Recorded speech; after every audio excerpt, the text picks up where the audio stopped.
It's another gorgeous day out here in the Kakalaki. Look at my beautifully mowed lawn. Ha ha ha ha.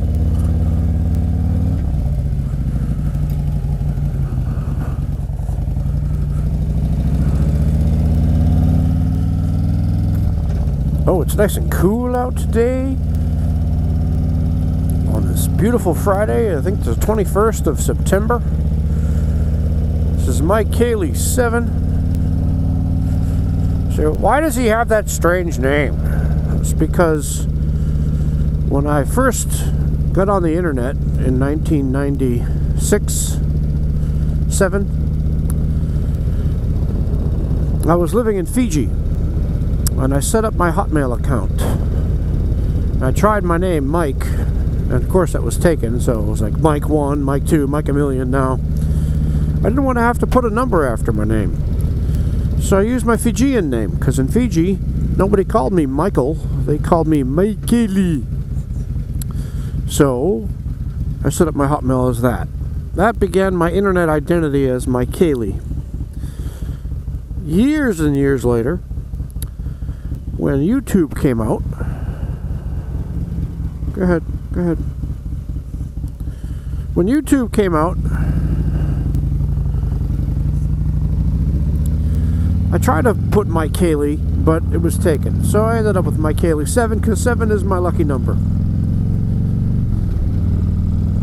And so there you go. So today's topic is, what is your calling? You can either write about it in the comments, or you can make your own video. What is your life's calling? My life's calling has been education, teaching. It's my talent. It's the thing that I get the most joy and pleasure from in the world. It's awesome. I love teaching. It first occurred to me, stupidly I guess, I had always been kind of a teacher, even as a kid. I had a couple of friends that were younger than me, just 3 years younger, but when you're 13, being friends with a 10-year-old, there's a big difference there. And the people that I hung out with, they were kind of followers, sort of. And so I would try to teach them to be independent thinkers and to do things for themselves. I'd come over to their house and I'd be like, so, what are we going to do today? Like, I don't know, what do you want to do? They never really had any ideas of their own. They always wanted to do whatever I wanted to do. So I started trying to encourage them to think for themselves, do for themselves. Anyway, stupidly, I didn't realize at the time that that was kind of a teacher thing to do. So years and years later, I was in college studying political science. I wanted to be an ambassador, or, you know, work at an embassy, live overseas. And I was in this class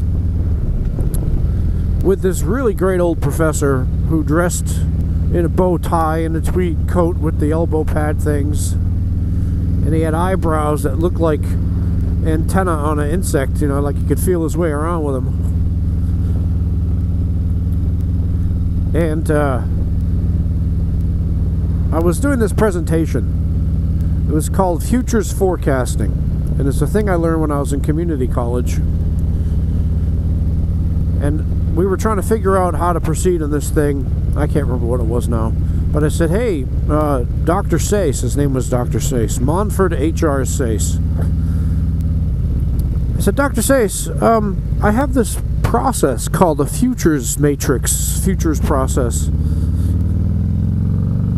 If you want, we could use that. So he said, yeah, next class I want you to show us how to do it. So I get up at the board and I'm leading everybody through this futures process that I had learned when I was in community college. And at the end of class, he was sitting there on this tall stool, and he was just kind of looking at me with with this weird smirk on his face. And everybody else had left, and I was wiping up the board, you know, erasing the stuff off the board. And I turned to him, and I thought I had done something wrong. So I said, "Dr. Sace, is everything okay?" And he looked at me, and he had this quasi-British accent. That's how people talked back then. His generation, you know, I think he was born in 1917 or something. And people used to affect a British accent back in those days. So he kind of had one. So he said, and oh, by the way, at the time I was going with a name that was kind of, what do they call that? Ostentatious. Oh, what the hell is this? I see traffic ahead. This is not good. Anyway, so I was going with this name. I was ashamed of the name of my family because we were poor, working class, and there's criminals in my family and stuff, and so I thought, geez, you know, I don't want to use that name because it's low class, which, you know, really isn't. It's just a name. What the hell is going on here? Let me see if I can figure this out. Okay, I see. It's just temporary goofiness.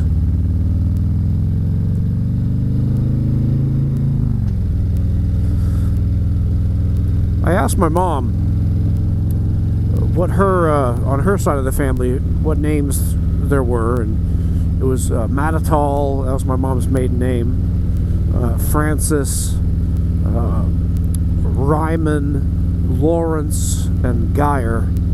And I liked Geyer. It sounded Geyer, G-E-Y-E-R, which I found out later on in German means buzzard. But anyway, I thought I'm going to pick that name. So I hyphenated my name. So I was Michael Geyer Jones. Stupid, right?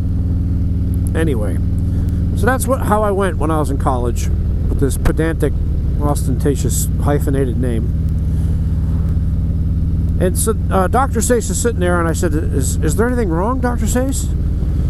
And he said, "Mr. Geyer Jones, did you know that you're a born teacher?"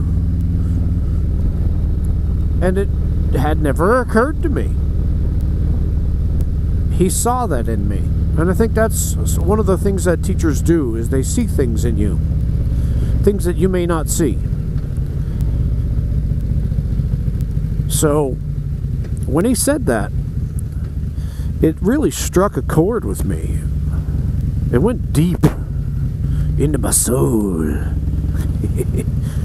I thought, wow, he's right. Because I really loved being up there teaching my fellow students how to do this thing.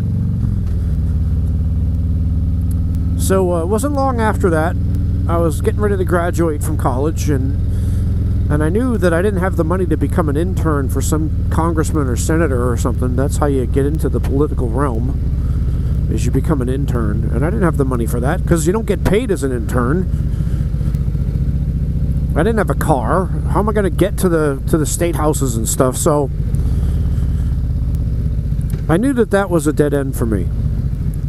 Plus, I hated how backstabby it was.